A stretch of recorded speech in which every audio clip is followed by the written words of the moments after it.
welcome to TMZ Live. Diddy has settled in for his 2-year stint at Fort Dix Prison.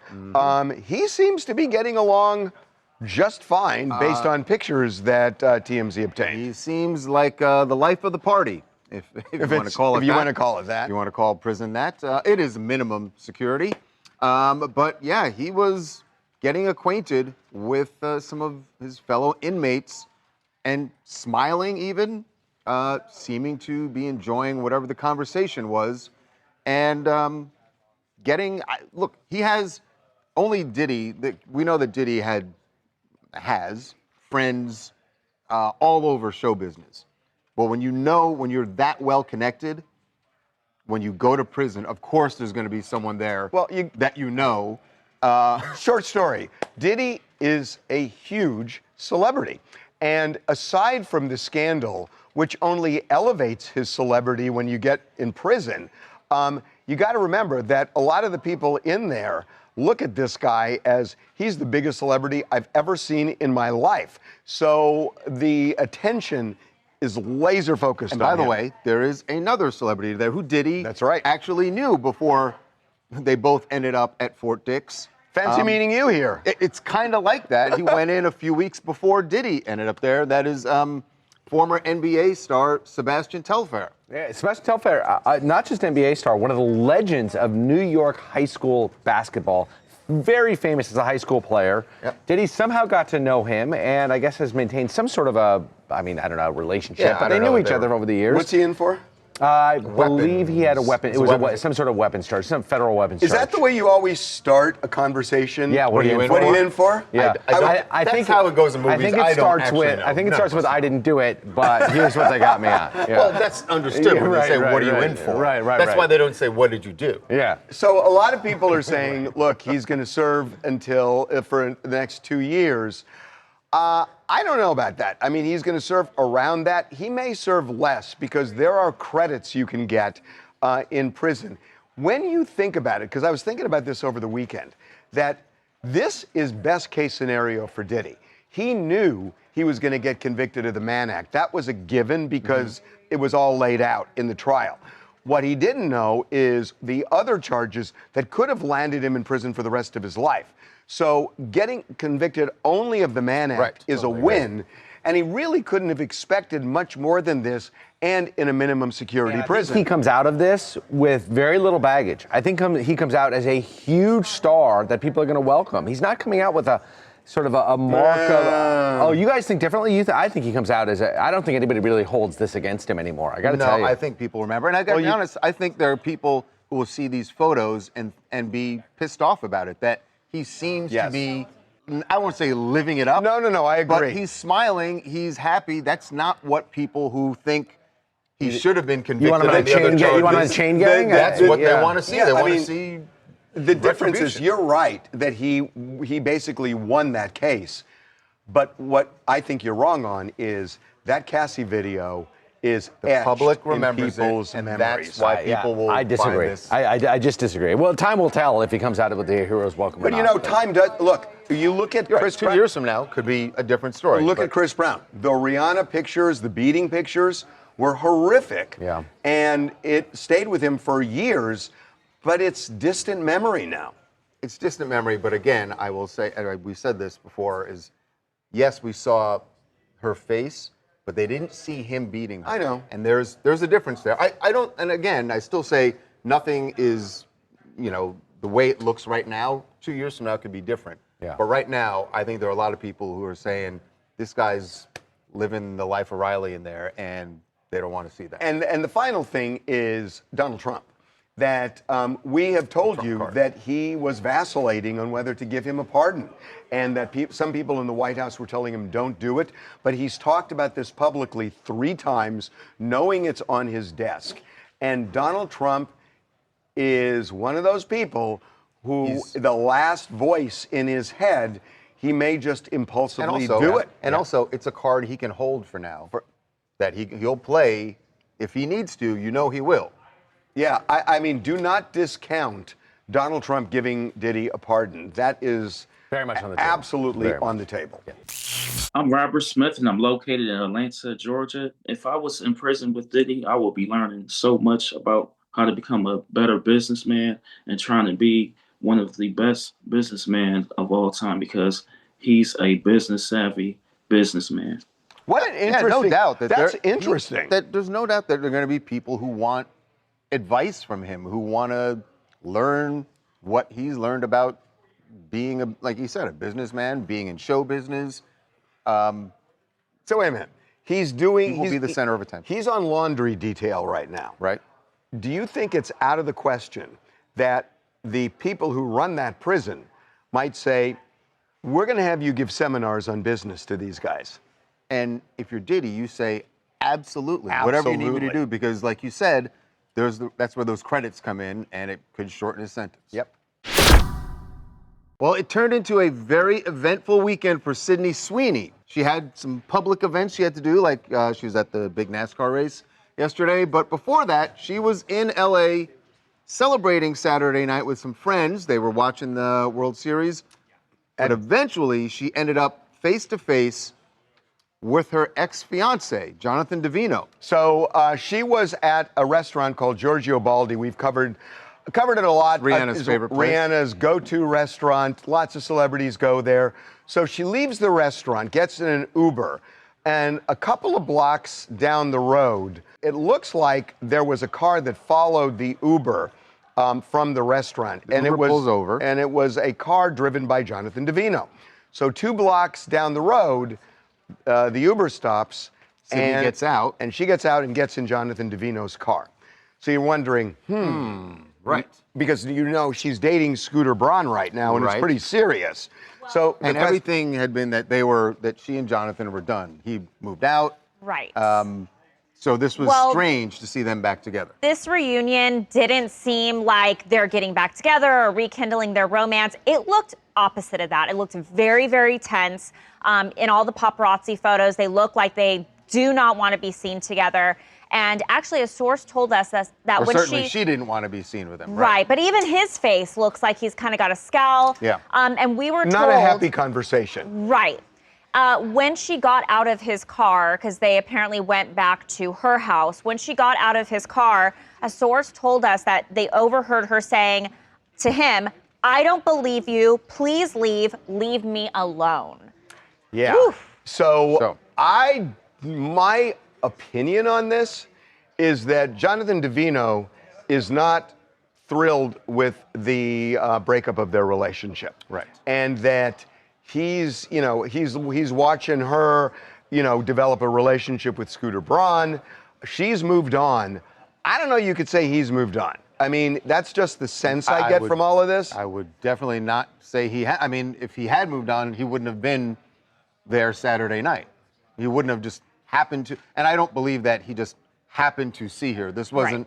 He's just driving around LA and all of a sudden, oh look, there's Sydney. Yeah, he's No. there. He knows. Right. He knows. And the fact that he knew tells you that he is not done. That there's more he wants to at least say. The leave me alone is the interesting comment, because leave Yeah. me alone says, get out of my life. Right. It almost makes you think that maybe he's been reaching out consistently. It sounds like this isn't the first time Because it's they've been spoken months. since Right. the Several breakup. months. Yeah. So I don't know. My sense of this is when you leave me alone is not, okay, we'll talk next Tuesday. Leave me Right. alone is, done. I've already told you, Done, I'm done, done. done. Get out of my life. Yeah. And I don't know. That's the only way I can interpret this. Sydney Sweeney screaming at her ex is funny because this is a girl from Euphoria. That's not news. You know, if she got into like a fight with a drug dealer, that would be more entertaining. She comes from a crazy universe. I want to see her do something even crazier. Half a public fight, that's not enough news for me. I mean, Euphoria is scripted. Yeah, you do know that, Yeah, right? What happens in Euphoria That's does not reflect not real life. what her real life just, is. Just a note. Coming up. Britney Spears is generating a lot of concern among her fans based on something she did post and the fact that she is not posting anything right now. In fact, she has deleted her Instagram account. The Free Britney movement did Britney Spears no favors. Be right back. Britney Spears is generating a lot of concern among her fans based on something she did post and the fact that she is not posting anything right now. In fact, she has deleted her Instagram account. Yep. And this comes on the heels of, we know, some statements that her representatives gave us when Kevin's book came out, when Kevin Federline's book came out, that she was very upset about some of the things he was saying in the book. But there was this other post that she put up last month talking about when her boys had to go back. I think she said they were going back to Hawaii. And then she posted a very long dance video. Look, we've seen these dance videos, and at a point it becomes white noise. But when it's combined with the things she was saying about Kevin and about the book and the book coming out, then you starts to feel like she may be really going through something here. So here's the reality, whether you want to hear it or not. The Free Britney movement did Britney Spears no favors. And I am saying this based on a lot of inside knowledge over a period of years. But no fault of her own. Britney Spears has a really serious mental illness. And it's not her fault, but she does. And that's why there was a conservatorship in the first place that lasted 13 years, that was reviewed by a judge every 6 months. And that no matter what you say about it, the fact is she was bankrupt when it started. She almost died, and she was stabilized. She ended up getting 50-50 custody at the beginning with her kids. She was financially solvent, and she was seeing doctors. That's not the case anymore. Now, maybe Jamie Spears was bad casting at the end, but the Free Britney people, I think, intimidated the judge, and the judge didn't even order a medical evaluation, just let her out, with the tidal wave of Free Britney. And now she's alone. And now she's in control of her own meds. There's nobody that is making decisions for her. Right. And you can see the consequences. She is isolated. I can tell you that my knowledge is her kids are alarmed at what they're Kevin seeing. said that. He said that that's exactly what he said, that we're all alarmed. And they should be, because she's in trouble. And the idea that all of these people who think the concept of freedom, from a conservatorship is so noble without understanding anything about why it existed, you guys did her no favors, and she's in trouble. She just is. Hi, this is Robin from Orlando, Florida, and I definitely agree about Britney having mental health issues, but I think at this point, Kevin Federline is pushing her over the edge. I don't know how much he really cares about her mental health when he's trying to sell books. Say what you want about Kevin, but it's not about Kevin. This is what I'm talking about, is about Britney.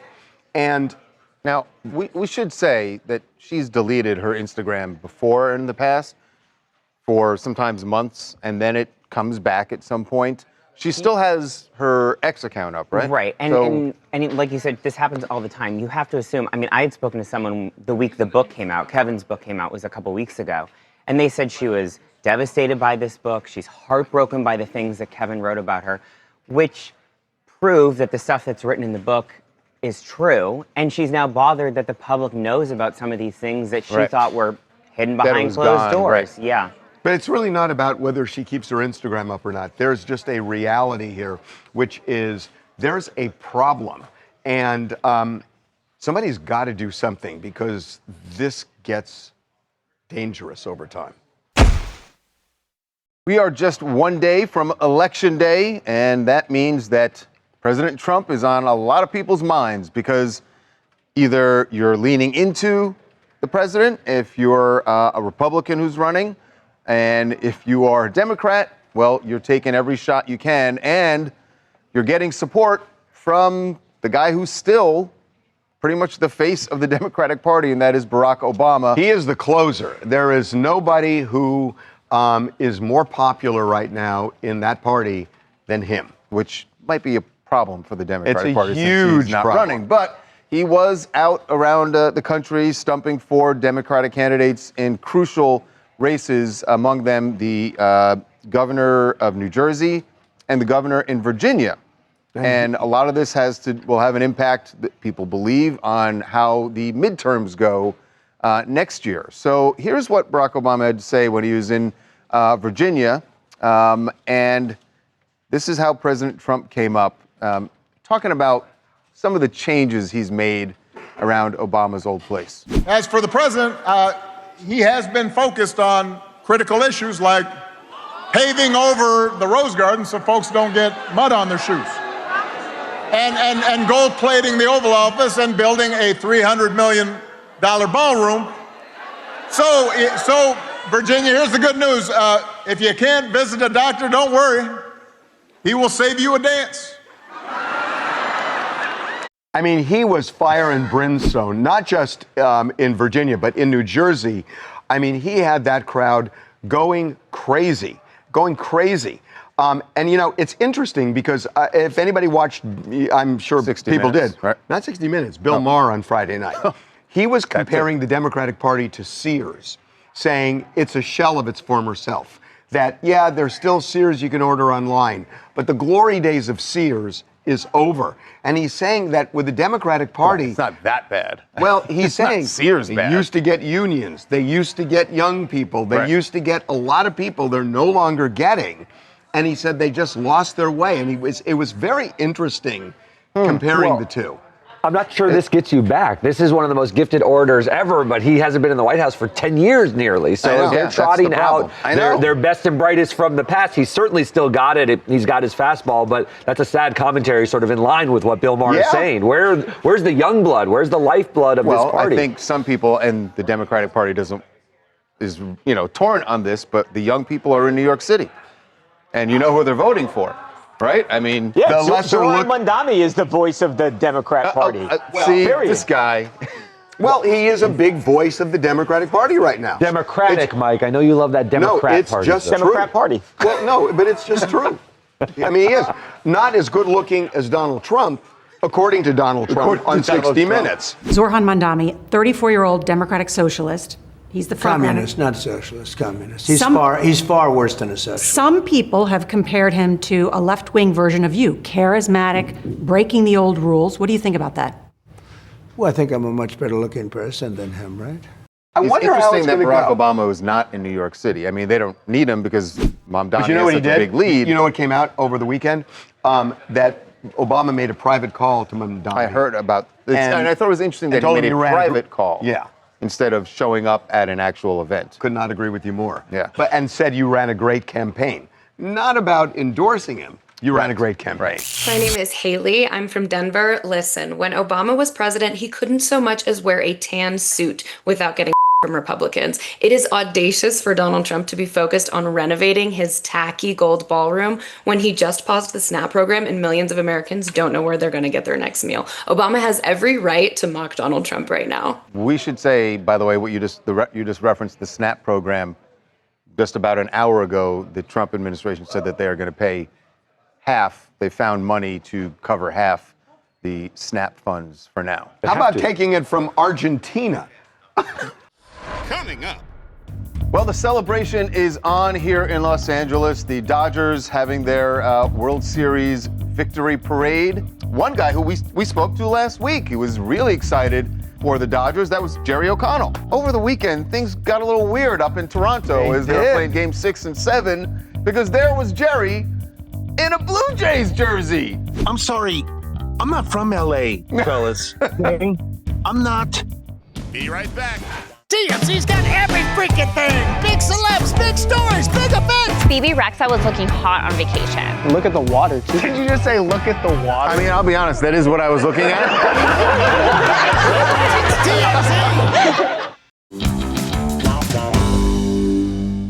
Well, the celebration is on here in Los Angeles. The Dodgers having their World Series victory parade throughout the city, and all of their fans there right with them. Except even the celebrity fans, who we saw a lot of during the World Series. One guy who we spoke to last week, he was really excited for the Dodgers. That was Jerry O'Connell. Remember? We thought he was just a diehard Dodgers fan. Well, he is, of course. Although over the weekend, things got a little weird up in Toronto as they were playing Game 6 and 7 because there was Jerry in a Blue Jays jersey. What happened? He was pissed off at the nosebleed seats he had at Dodger Stadium. Well, I'm not sure which team he's pulling for today, but he is joining us from, it looks like, a beautiful autumn setting there in Toronto, maybe? First of all, beautiful day here in Ontario. As you can see, the leaves are changing. It's just gorgeous. I'm going to collect some of these leaves and bring them back for you guys so you can sprinkle them on your Thanksgiving. I like that. Thank you. Nice. So are you wearing blue to redeem yourself after what you did over the weekend? The Blue Jays are blue also. Well, that's true. I live in Los Angeles, okay? I live in a small enclave called Calabasas. Maybe you've reported on some people who live up there. One or two. Maybe. One or two. I don't live in a gated communities, though. But listen, to any bling rings listening to this, someone is at my house right now. Don't even think about it. They are armed, and we have Pyrenees dogs. Don't even think about coming near our house. Pyrenees dogs. But while I live in Los Angeles, and I love going to Chavez Ravine, I love Dodger Stadium, and I want to say also in like a time of turmoil in our area, Dodger Stadium is like an oasis. Japanese people coming to see Ohtani, Latin people coming to see all Dodger fans, just everybody. It's just an awesome place to go. That said, I'm sorry, I'm not from LA, fellas. Okay?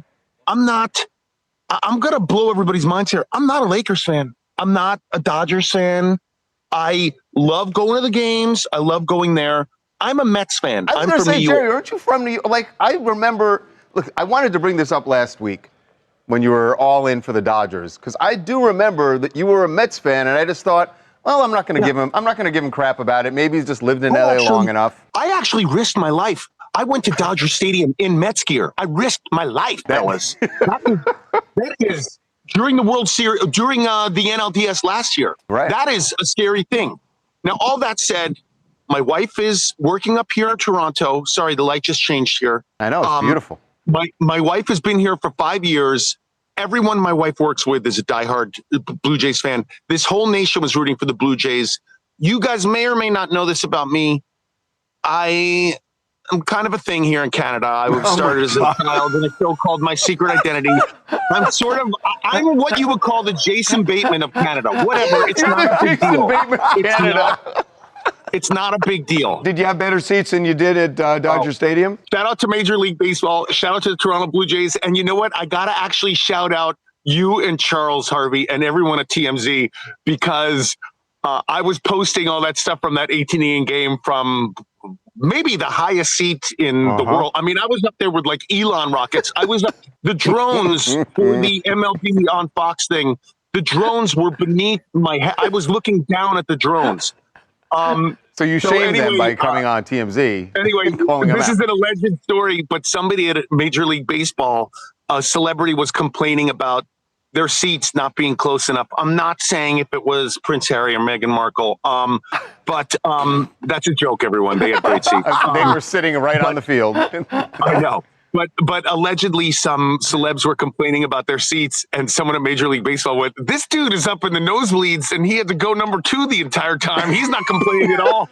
And they were like, get him tickets to a Game 6 up in Canada. Oh, and you got good seats? Harvey, I got to thank you and Charles for getting me better seats. Look, that's like 4th row there. Those are like Harry and Meghan seats right there. It's like it's like the squeaky. Well, the saying is the squeaky wheel gets the grease, but the squeaky something else here. You guys should be interviewing Prince Harry. He's a huge Dodgers fan. He was wearing a Dodgers cap. Dodgers for life. I actually saw Prince Harry last night tagging at the, on Saturday night at all the celebrations. He was in downtown LA. He was actually sleeping. Yeah, he was asleep. He was sleeping. I do want to tell you, this is very this is very TMZ as well. Let me just interrupt. A lot of people are saying, since I changed my jersey to the Blue Jays didn't win a game again. A lot of people are saying I'm maybe the new Drake. I don't know if you're familiar with the Drake situation, but when he wears a jersey, they don't win. So they're calling me, if you're a Chiron person, wants to change it to, I'm the new Jarake, J-R-A-K-E. Jarake O'Connell. All right, we'll go with it. Let's go with it. Bad luck, man. Switch it Bad up. luck. Hey, shout out to Toronto. It was a really sad day here yesterday. Things are a little bit better here, as you can see from this beautiful park. They'll be all right. They got maple syrup. They really fought hard. They were a good team, and the Dodgers won. That's great, but they really fought hard. Shout out to all the Blue Jays fans. Did you place that pumpkin there just for effect? I feel like you brought it with you, Jerry. I feel like you brought it with you. I don't know. It's actually the beginning of a horror movie. I'm in some random park. I don't even know what that is. Oh my God, Eli Roth's over your shoulder. Hey, that's Mets orange there. See, you got your orange and blue. I do have to shout out one celeb. Look at this, Rebecca Romaine on TMZ. God. Hey, Rebecca. Jerry, we love you, but if we had known Rebecca was there, give us a break. A real star booking. Here we go. Well, you guys enjoy Ontario. It looks beautiful. Thanks, guys. See ya. That is hysterical. Coming up, Nicki Minaj aligning herself more and more lately with President Trump.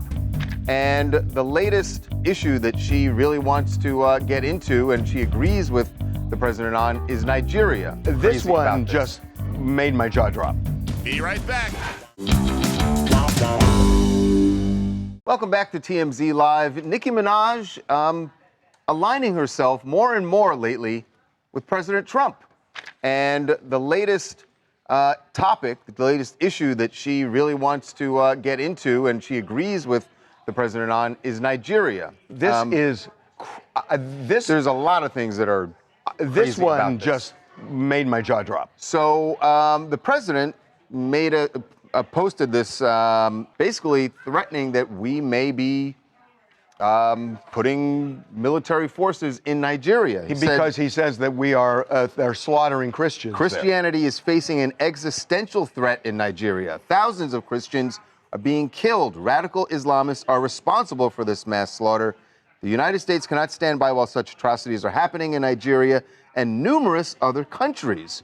We stand ready, willing, and able to save our great Christian population around the world. That is a bizarre statement from the president.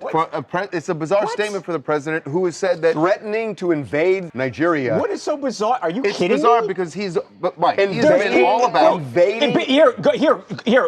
Think your North Star, Bill Maher, talked about this weeks ago. The fact that nobody out there is talking about this happening, where tens of thousands of Christians are being slaughtered. No, I get it. So why is it odd that the president of the free world would step in? That's absurd. It's odd that as everybody puts a free Palestine flag. Mike, it's he has been all that about. We say that. He's been all about stopping wars. It's peace. Not getting into war. Wait. Peace does not mean that you just let atrocities happen throughout the world. Very hesitant. It's peace through strength. He was very hesitant to get involved in the atrocities with Ukraine and Russia, right? I can't believe you guys think this is crazy I'm saying he was. I am blown away right now, more so than I've been in a long time. This guy was so pro-Putin for so long that it was crazy. Because he didn't want to get involved, and that's what seems odd about it. I disagree. I completely disagree. Slaughtering Ukrainians. And that's okay. And you're siding with Russia. How many weapons has the United States given to Ukraine? How many billions of dollars? What are you talking about? Nicki Minaj, while this continues, Nicki Minaj saw the post and said, "Reading this made me feel a deep sense of gratitude. We live in a country where we can freely worship God. No group should ever be persecuted for practicing their religion. We don't have to share the same beliefs in order for us to respect each other. Numerous countries all around the world are being affected by this horror. It's dangerous to pretend we don't notice. Thank you to the president and his team for taking this seriously." That is interesting. She's getting a lot of heat on social media for this. Well, she said something. But you get heat no matter what you say. No, you know why she's getting heat, because she's aligned herself in people's mind with the president. It has nothing to do with the issue. People care more about Nicki Minaj cozying up in their minds to President Trump than him potentially saving the lives of how many thousands of people who are being murdered in a different country. It's about that's the craziness about all this. Just like with the Gaza peace deal, people looked at any way to knock it because they hate him so much. Some people. And by the way, they hate him so much. Good on him for what he did in the Middle East.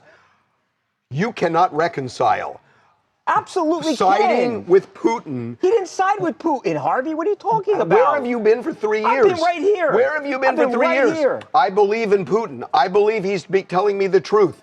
Slamming Zelensky in the Oval Office and threatening to take weapons away, embarrassing him. Siding with Putin, and now he's going humiliated the man. Come on, Nigeria. Stop it. You could look at it that he walked in that Oval Office and he was disrespectful. So I guess it's all perspective. The TMZ After Dark tour got very reality TV heavy this weekend, and it was a party. It was because the best party in Hollywood. Because we had not one, not two, not three, but four.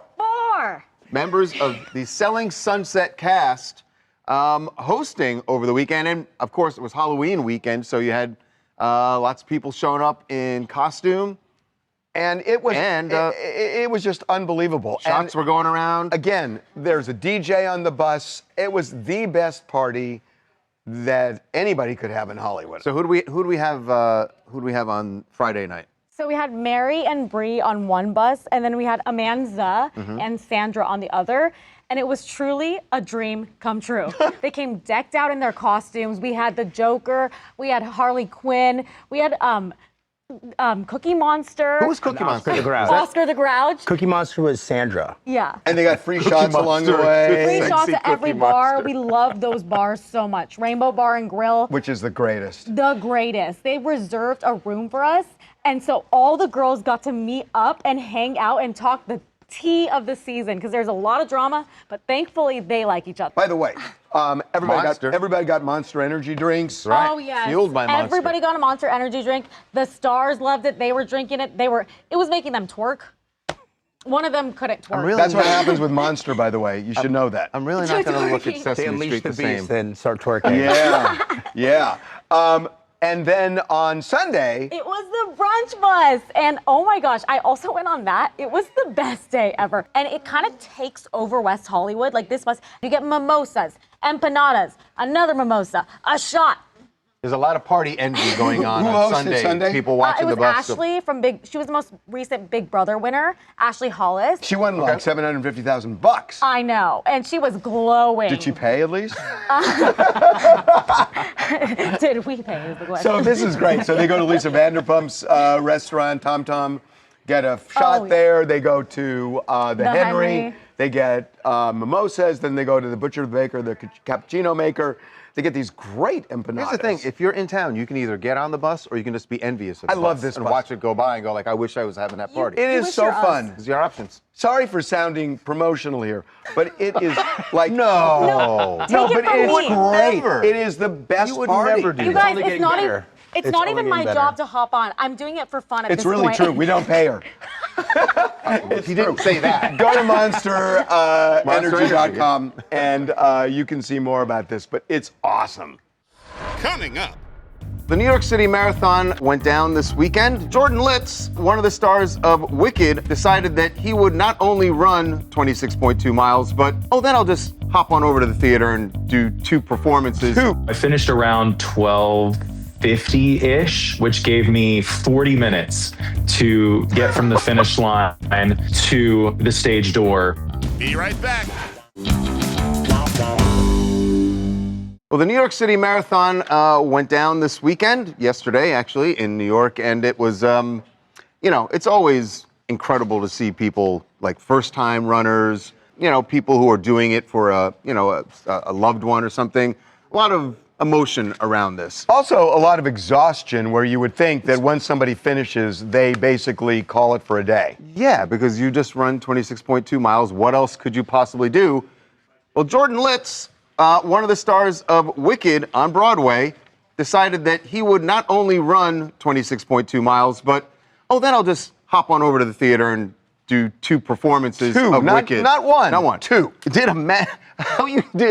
Ran a marathon, did a matinee, and then an evening performance. Jordan Litz, who plays Fiyero in the play, and he is joining us now. He actually accomplished this. Jordan, welcome to TMZ Live. How are you alive? I'm honestly shocked. I'm doing all right.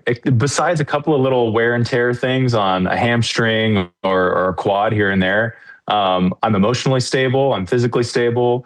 So we're hanging in there. How did you time this out? So what time did you start? When did you finish? And then when did you do the matinee? So I started the race at about 9:12-ish. And I'll be honest, I finished about a half an hour slower than I originally planned to do the race, which made getting to the matinee that much more complicated. So I finished around 12:50-ish, which gave me 40 minutes to get from the finish line to the stage door to make it for the half-hour call before our show. That's not easy. Like, there's a huge amount of congestion. Where was the finish line this year? Was it in Central Park? Yeah, it's usually always at Tavern on the Green, which is right around 68th Street or so. But yeah, you're right. The congestion is outrageous. So I had to like work my way out to Columbus and then go down Columbus. I met my wife at Columbus Circle, hugged her, sobbed in her arms for about a minute and a half. And that's all you had time for. I literally had a little come to Jesus talk with myself and said, can you do this matinee?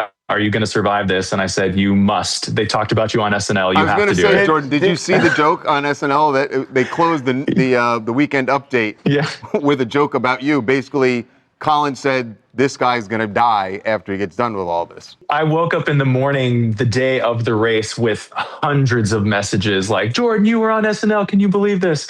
And then that solidified it. I had to do both shows, no matter what. Even if I had to crawl to the theater, I was doing both shows. Did the producers know and approve this ahead of time, knowing you were going to cut it that close? And I'm also wondering, was the understudy, chomping at the bit? The understudy's like, take your time, Jordan, take your time. You know, they knew ahead of time. We just had a screening of part 2 of the movie last week, and Mark Platt is a marathon runner himself. He'd run 3 New York City marathons already. And so he was really excited to see me take on the challenge, and he had no worries. I had worries, but he had no worries that it was all going to work out. But yeah, Travis Tabor, my understudy, was definitely ready to go in case of any emergencies. Was this your first marathon you'd done? It was my very first marathon. Yeah, I kind of just really took up running seriously this year.